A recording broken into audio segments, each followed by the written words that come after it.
what is this video all about? Let's have a preview.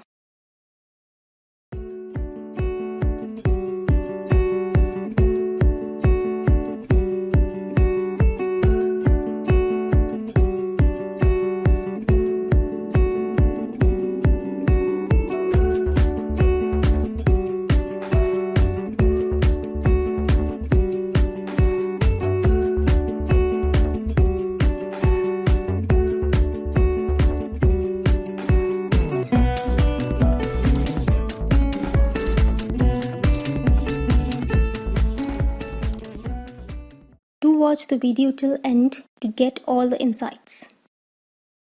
Hey, how are you doing? This is the second part of Java tutorial series. If you have missed the previous video, check the link in description. In this video, we will be discussing about some basic concepts of Java. I will be explaining you the theoretical part first, followed by its example or practical part. Now, let's begin. So, what is a data type? Consider it as a property that informs the compiler about how you as a programmer wants to use the variable.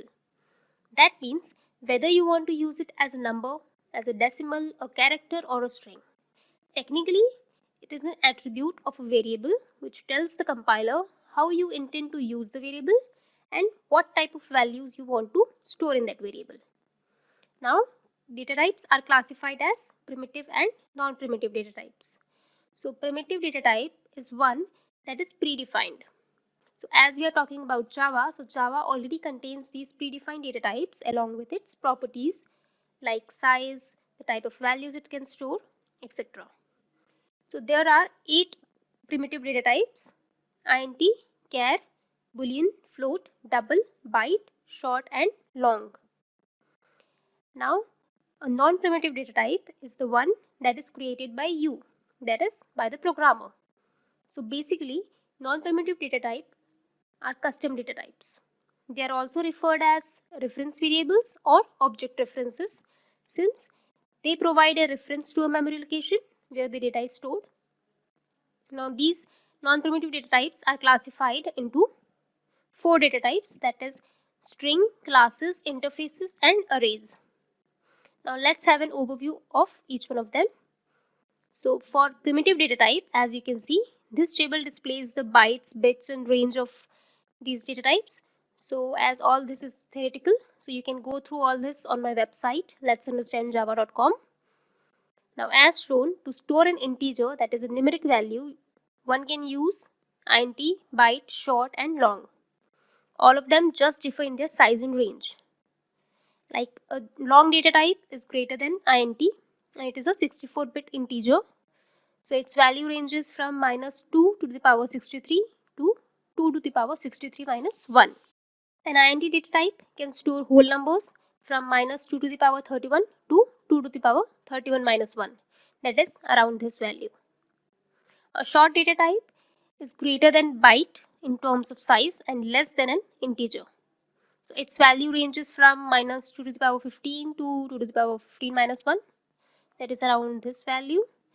And a byte data type is an 8-bit signed integer. So it stores whole numbers that lies between -2 to the power 7 to 2 to the power 7 minus 1, that is around -128 to 127. Okay, so now to store a decimal value, that is a fractional number, so one can use float and double data types to store a fractional number. A double data type can store values up to 15 digits. You have to end the value with a D if you are using a double data type. So you have to keep this thing in mind. And float data type can store values up to 6 to 7 digits. But for float data type, the value should end with F. Okay. So next is char. So char data type is used to store a single character.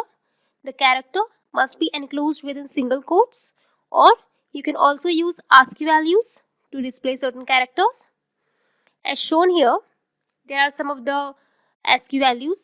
So for example, to write a capital letter A, you can use 65, or to write a small letter A, you can use 97. So in this way, you can use the ASCII values to store in a char data type variable.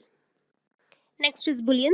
So a Boolean data type can store only true or false values. This data type is mostly used to test conditions within a program. Now, let's see an example where we will use all these primitive data types to understand better. So, as we will be creating a Java project in the end of this tutorial series, so to begin with, let's create a registration form project that we can use later in our final project. So now let's create a package. So you will know how to create a package and it will be useful in explaining some of the concepts as well.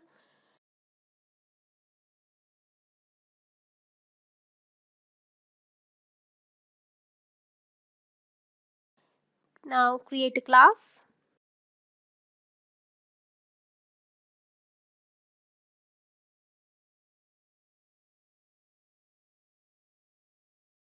Make sure to take the public static void main, else you will have to type down the main method yourself.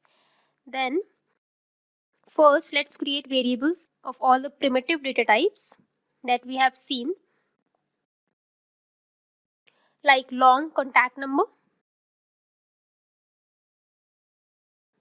short pin code, byte country code,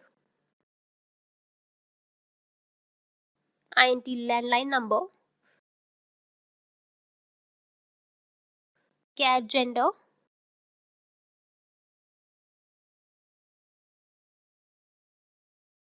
boolean fresher,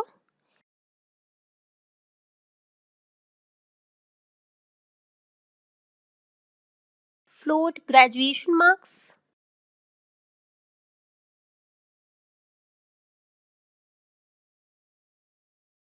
double success rate.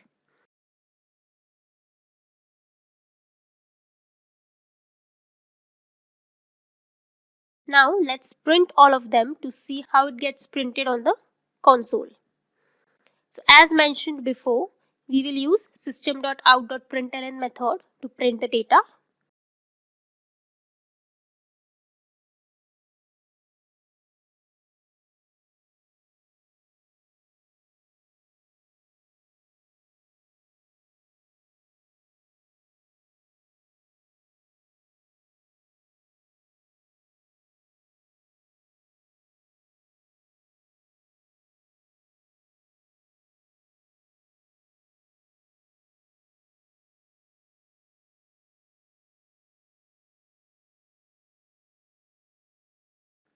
Now let's run, and here you can see the output. So as you can see, all the values are printed correctly.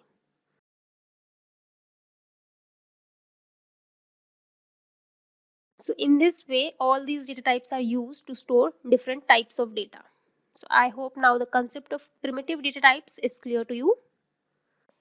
Now let's understand the non-primitive data types, since each of them is a vast topic in Java. So here I will just give you a brief about it, and then we will discuss it in detail in our coming sessions. So first one is string. In Java, a string is an object that represents or that contains a sequence of characters. So it can contain number, characters or spaces surrounded by double quotes. Second is array. In Java, an array is also treated as an object that contains homogeneous data structure, that is, contains elements of similar data type. The object is of fixed size, and to access any specific element in an array, its index is used. The third one is class. So class is nothing but a blueprint or a template which contains the fields, that is variables and methods, to describe the behavior of an object. The last one is interface. Interface is a reference type that a class can implement. So it has methods and variables, but whatever methods are declared within an interface are abstract by default. That is, it only contains method signature but no method body. So now let's see an example where we will use all the non-primitive data types to understand it better. So let's update our example to add some non-primitive data type.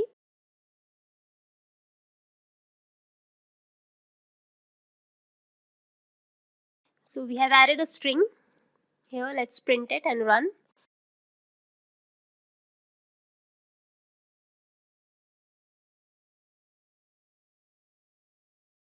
So as you can see, the username user1 is printed here.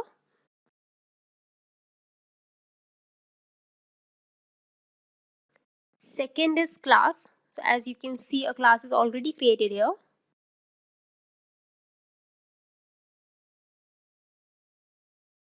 Okay, so let's create another package to understand interfaces.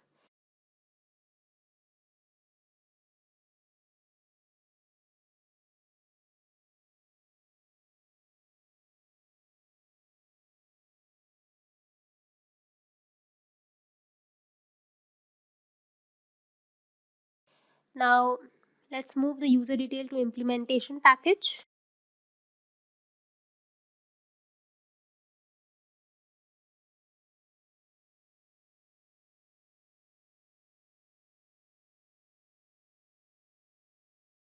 And in user package, let's create a user interface.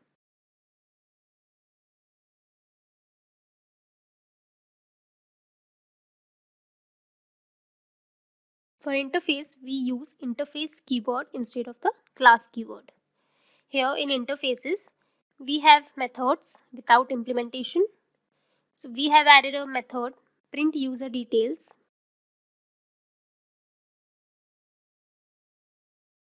Now in our implementation class, we have to implement the interface using implements keyword, and it will automatically add the override method of interface in our class.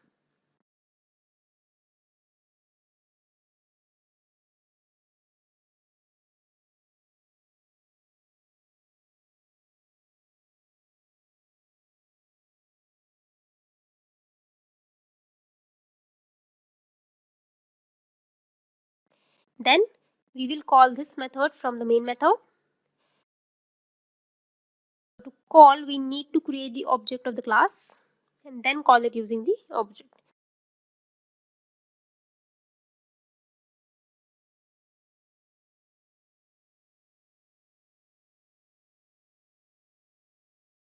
So now if we run it again,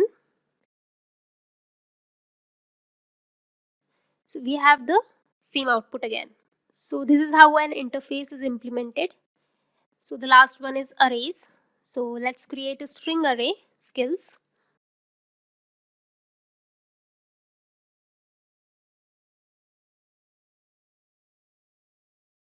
Now to print array, we need to use loop, as we cannot print an array directly.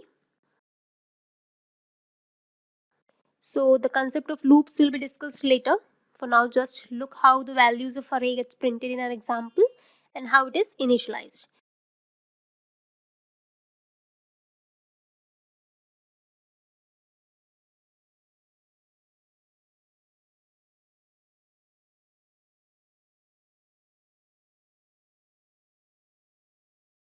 So as you can see, values of arrays are printed.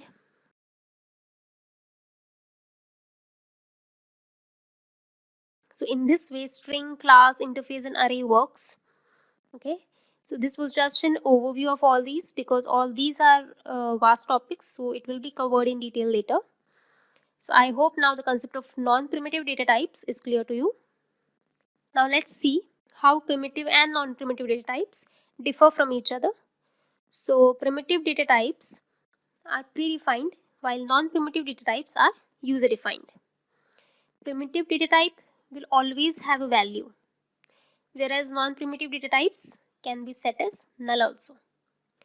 Primitive data type starts with a lowercase letter, while non-primitive data types start with an uppercase letter.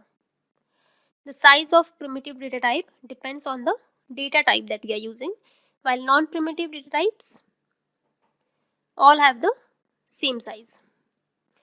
Now I hope the concept of data types is clear to you.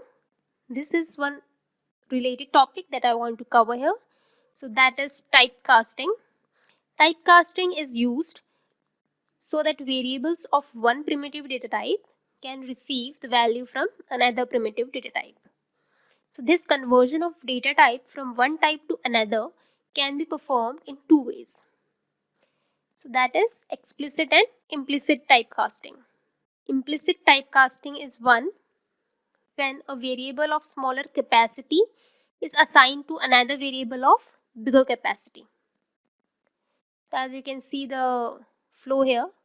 So for example, if we store the value of float in double or value of int in long, then that is possible, that is done automatically. This process is automatic and hence it is known as implicit or non-explicit typecasting. So it is also known as widening casting, which is done automatically. So the conversion from byte to short, short to char to int, then to long and float and double. So all this flow that is mentioned here, so all this happens automatically. Explicit typecasting is the one when a variable of larger capacity is assigned to another variable of smaller capacity. The reverse of what we saw in implicit typecasting. So for example, if we store value of double in float or value of long in int, okay, whatever we saw in implicit, the reverse of it is possible in explicit typecasting. So in this case, you have to explicitly specify the typecast operator to which type you want to cast your value into. So that is, we have to do it manually. So it is also known as narrowing casting. So here as you can see, from double to float to long, then int, char, short, byte, this flow that you can see. So all this conversion has to be performed manually using explicit typecasting. So here's an example to explain typecasting.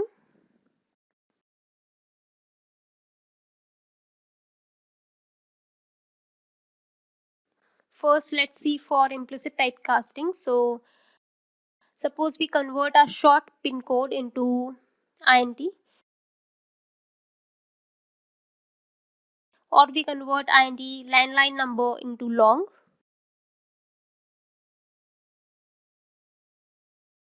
or let's say convert float graduation marks into double. So all this will be done automatically. As you can see, we just assigned to a bigger data type, but we have not performed any casting separately.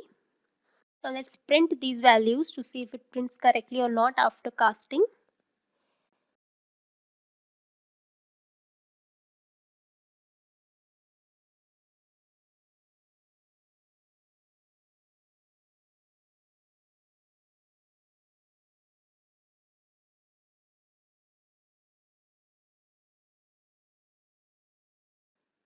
So it has printed correctly. Now let's see an example of explicit typecasting. Suppose we convert long contact number to int,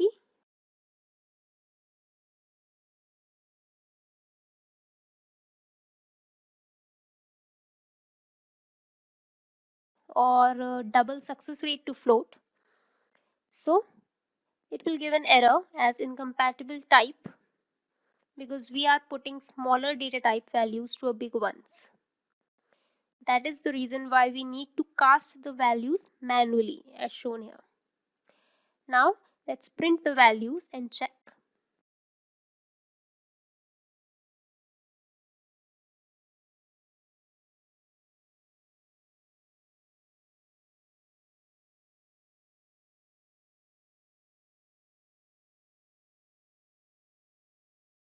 Here the value of long converted to int is not printed correctly. The reason is that it exceeds the limit of int. So if we reduce the value of long and check again,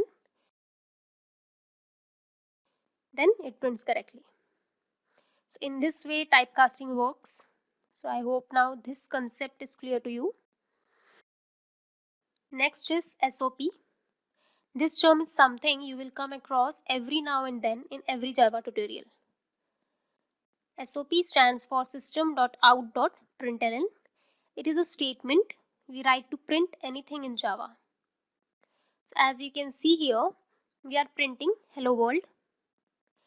Let's see what all these stand for. So here, system is a class which is declared as final. Out is a pointer of print stream type that will store the address of print stream type object, that is object of system class. And println is a function which can be overloaded with int, char, etc. So what happens is an object of system class is created internally and the address of object is stored in the out pointer. Then the address is given to println function. Now this println will search for toString in system class and whatever is returned by toString is printed. If toString method is not found in system class, it will search for it in the object class and print whatever is returned by the toString method. Now moving forward, let's discuss the next topic, that is constructor and destructor. But before that, let's see what a method is first. A method or a function is a collection of statements that is used to perform a specific task. It should have a return type, but it is not necessary that a method returns something. If you don't want to return anything, just use void as the return type. The advantage of using methods is that code can be reused easily. So some of the features of method include that it can have 0 or more arguments, it can be overloaded and it can be overridden. So I will be covering overloading and overriding in my next sessions. For now, just understand that these are the features of a method. Let's see an example to understand a method. So let's create a new class as user credentials. Let's create a method as getCred and print the username and password. So this is the syntax of a method, starting with access specifier followed by return type and then the method name. Let's call this method from main and run it.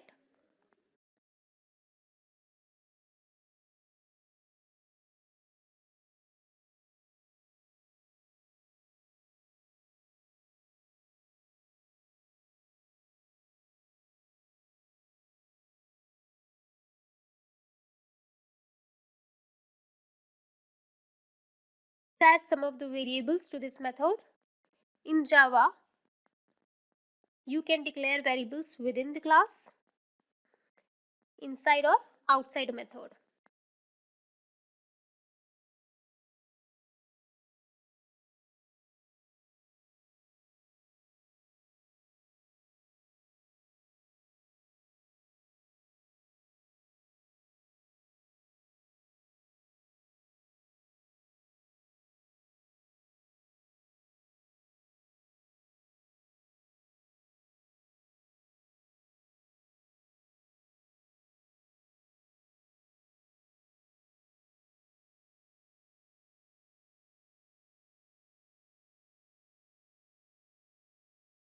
Okay, so if we run it, its output is printed as expected. So this is how a method works. Okay, now moving back to constructor and destructor. So constructor is similar to a method. It has the same name as the class name, but it doesn't have any explicit return type. It can be used to set the initial values for class variables.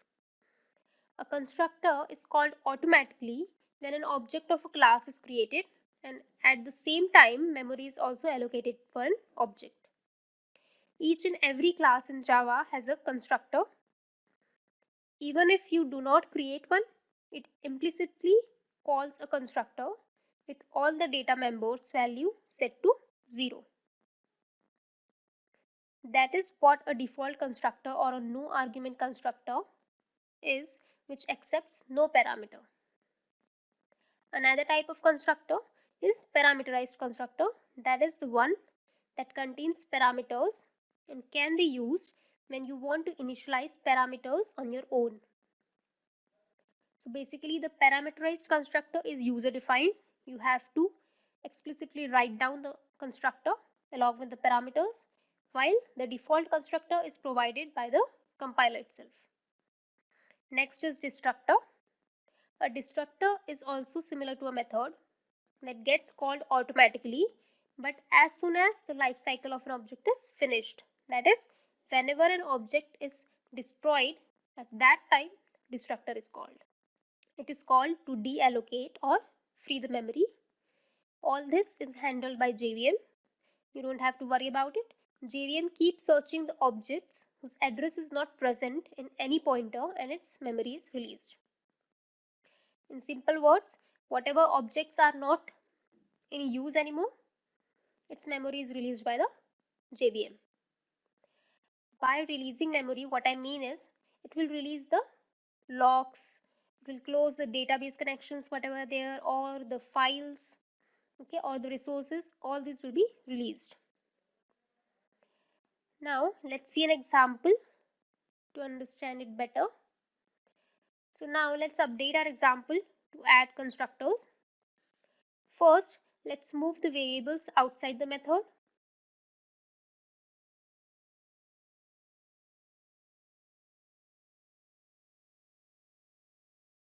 Now just right click and go to source and click on generate constructor using fields. So this option will generate your parameterized constructor automatically. Now with the help of this constructor, values will be set whatever we pass while creating the object.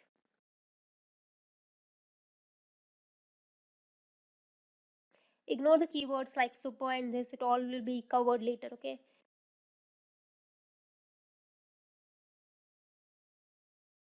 Now if we run and check this, it is printing the value that we have set by the constructor. So now just to show you, let's create an empty constructor as well to see how it works.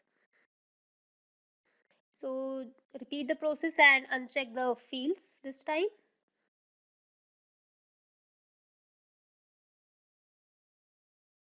Now let's create another object in the main method with no arguments.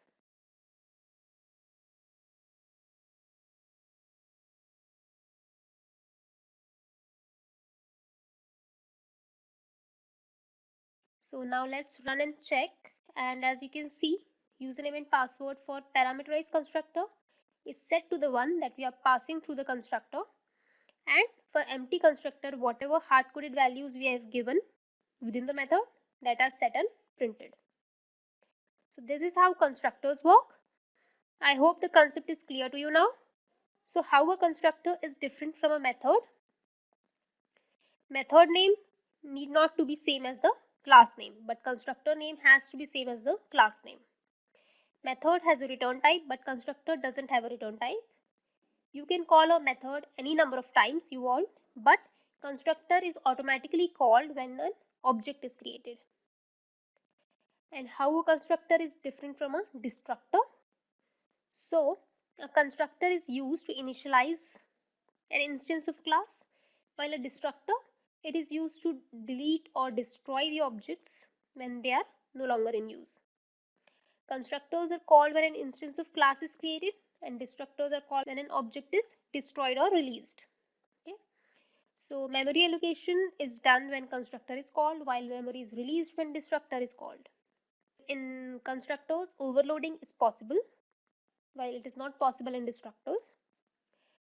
In constructors, you are allowed to have arguments, while no arguments can be passed to destructor. So in this way, a constructor differs from a method and a destructor. So now our last topic is initializer blocks. Now when you write some code just within the curly braces, it is known as an initializer block. It contains the code that is always executed whenever an instance is created. So it is used to declare or initialize the common part of the code. In other words, when an object is created, initializer block of all the constructor will be executed in sequence. Important points to note down is initializer block is always executed before constructor, and all initializer blocks are executed, but only one constructor is executed. Okay. So now let's see an example so that you can understand all these, how it works and all. So now let's add some initializer blocks to understand how it works and how it differs from constructor. So here we have created two of them, and let's add sysout in initializer blocks and as well as in the constructor to know each of them when it is executed.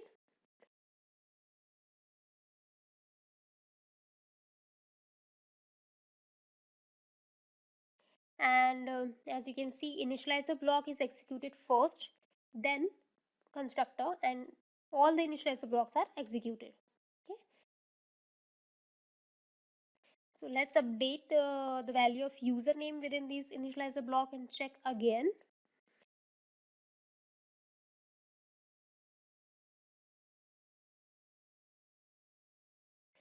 Okay, so now as we are not using the class variables, so output is not altered, but you can play around like this with initializer block and constructor. You can add more sysouts to understand how it works and how it executes and all. So just add some class variables and update their values with by using both initializer block and constructor, and then check and see how the values differ and which one is executed first, their order and all that. As I've already mentioned, I have not shown you the destructor code and the syntax of it in Java, as we don't have to write the destructor. So there's nothing that we need to do from our end to call the destructor. Okay. So that is all about methods, constructors, destructors, and initializer blocks. Yeah, so that's it for this video. You can find the interview questions in the end of this video. I have already discussed its answers in the video. If not, check in the previous video to find out the answers. And yes, you can find the link to the code of all the examples shown in the video in its description. So write me down in the comment section if you have questions or queries regarding the topics we have discussed. I will get back to you. If you want to stay updated with the next videos, do subscribe and hit the bell icon. Thank you so much. Have a great day.